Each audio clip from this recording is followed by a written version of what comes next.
So many doors! The path still appears to travel onwards behind a large gate, but there are forks in this path. An opportunity to travel, see the universe, go along any path I desire. All this traveling, though. I would like a traveling companion. Someone to watch over me, help decide where to go, watch my back, keep me company. Oh, but that's just silliness. I don't really need anyone. I'm a god.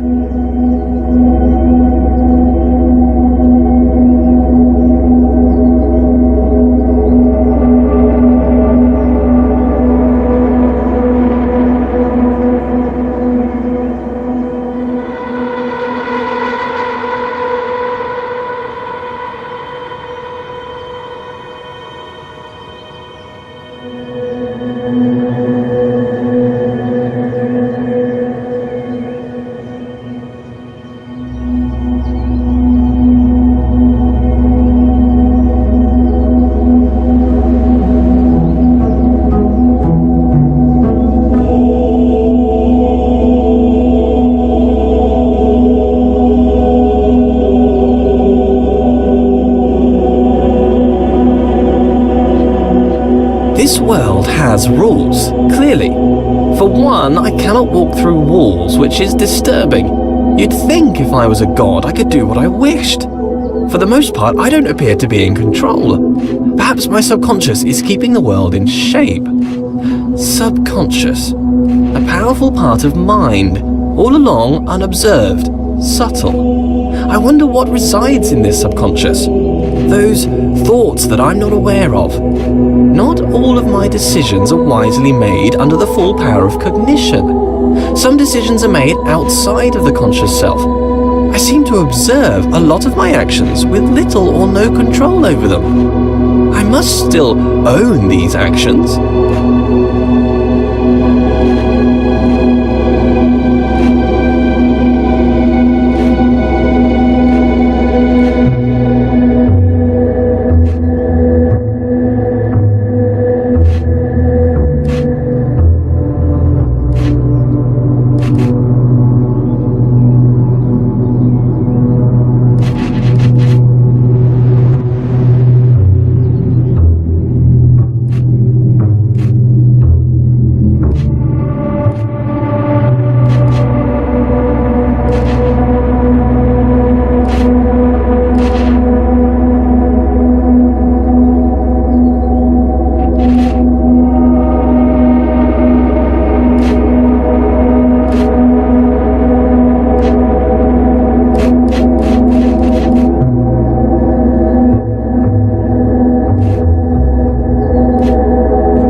compartmentalization square with consciousness?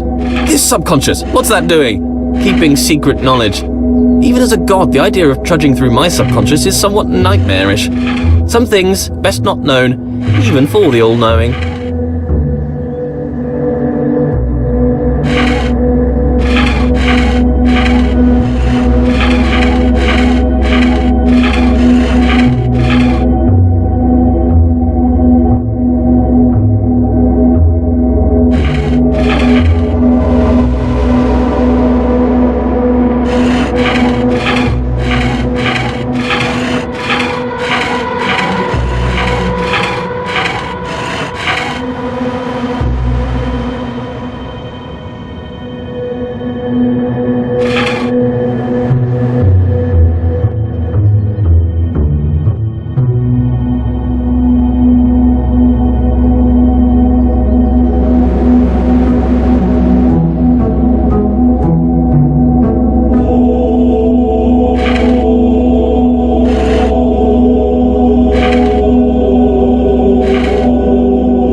The sad thing about being a god is the crushing loneliness. I don't really feel I have an equal. This wall, for instance. And don't get me wrong, he's a smart-looking wall. I enjoy being around him, but he has little of interesting conversation. Very flat personality. Like the bridge from earlier. Very anthropomorphized.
love giant machines. The bigger the machine, the better.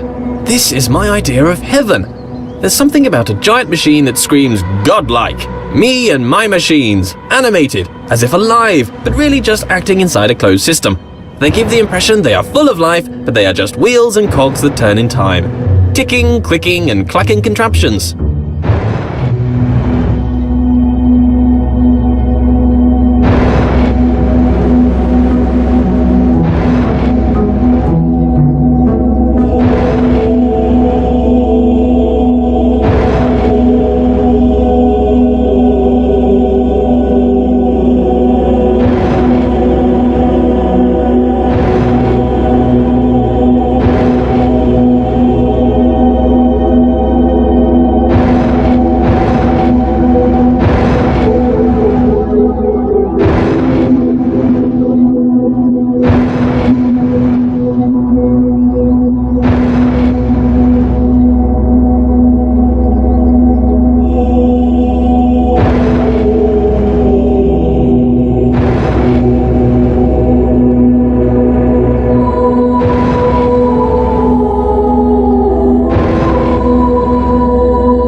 If knowledge is in the mind, to be alone is to experience all of knowledge. All the substance of knowledge exists within mind. Therefore, to suppose another, whose mind was unknowable or transient, would suppose a world in which all-knowing was an impossibility.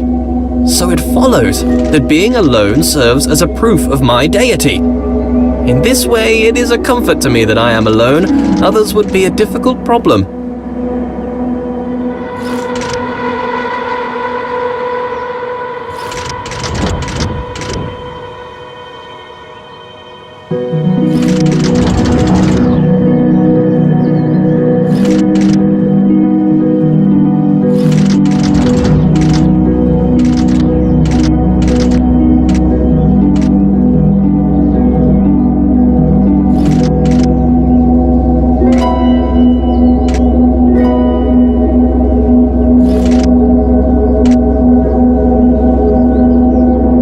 Stairway to heaven, made of fool's gold.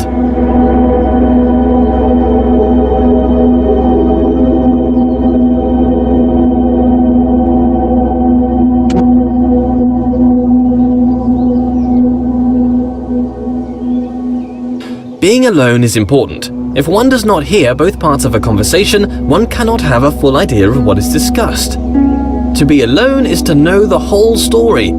But still, this world seems to attempt to communicate something. The world is filled with part conversation. The writings on the walls, the walls themselves.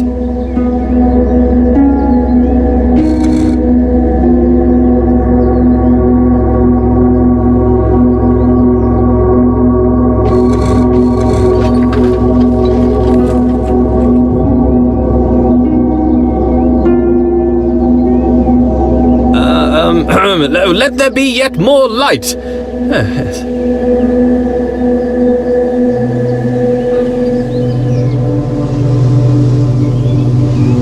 Being alone can serve as a comfort. If there's no one can hurt you. But perhaps that's a bleak outlook. There must be joy that comes from others. Praise, they can offer praise. As a god, praise is something I can relate to. Not enough praise at the moment. Worship wouldn't go amiss. But if there were others, they might attempt to belittle me, bring me down to improve their own relative status, accuse me of pride, narcissism, pretentiousness, or grandiose self-referential commentary. Nonsense. Pretension implies there is a lack of thought, the pretense of thought. I've thought long and hard about how brilliant I am.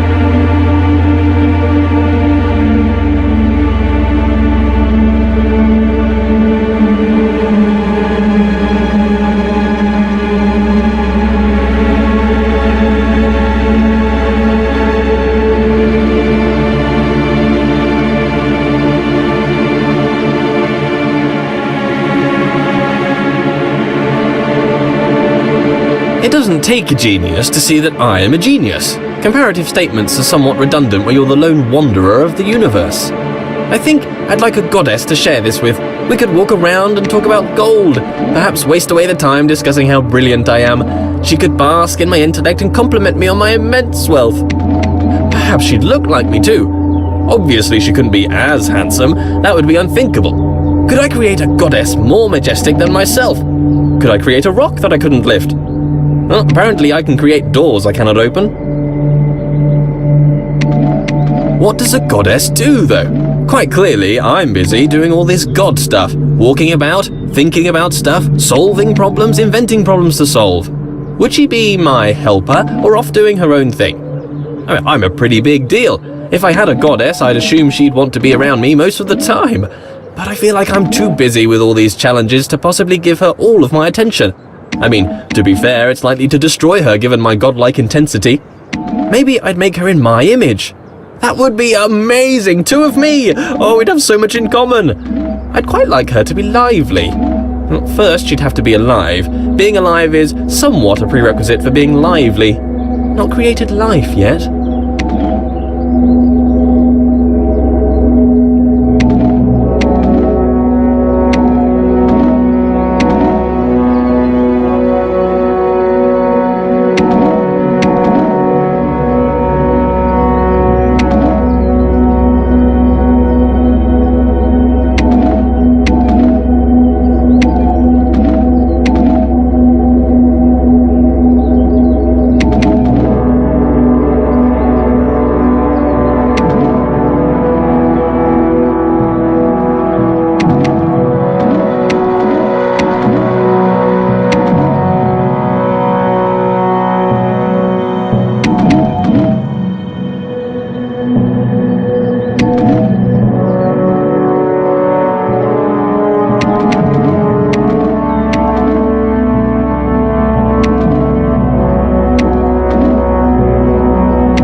I see as through a glass dimly, not knowing as I should know.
Light. Slight obsession with light here.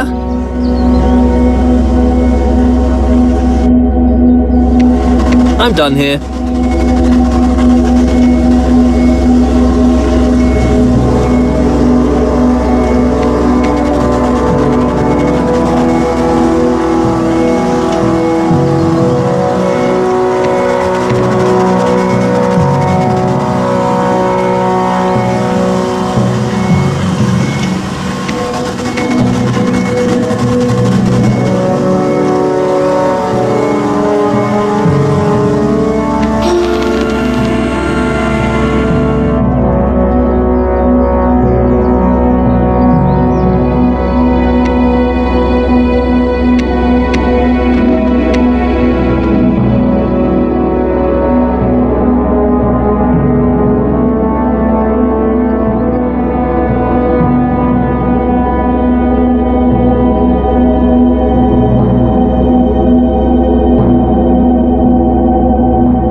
Why can I be surprised? If I'm all-knowing, then I should know all.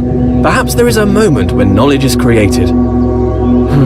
Sometimes when I ask these questions, I wish there was a response. Wish there was someone out there listening to me, hearing these words. But how could they tell me even if they were listening? I've never heard their voice.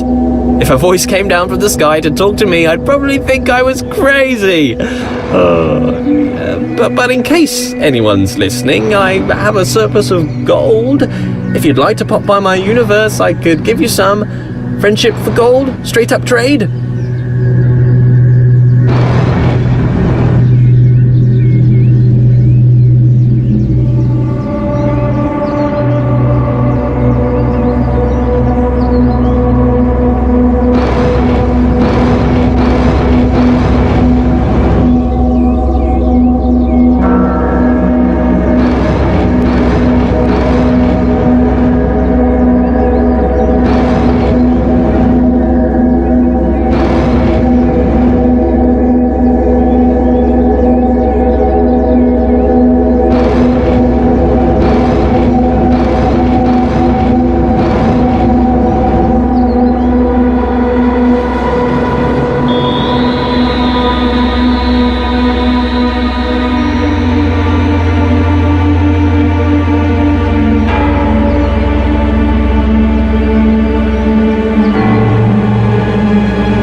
this done. I make a lot of mistakes and missteps. Can a god make mistakes? A mistake is something unintended. Am I an imperfect god? Or perhaps I'm not a god at all. Oh, no. Let's not be silly. Of course I'm God.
Still, no companion.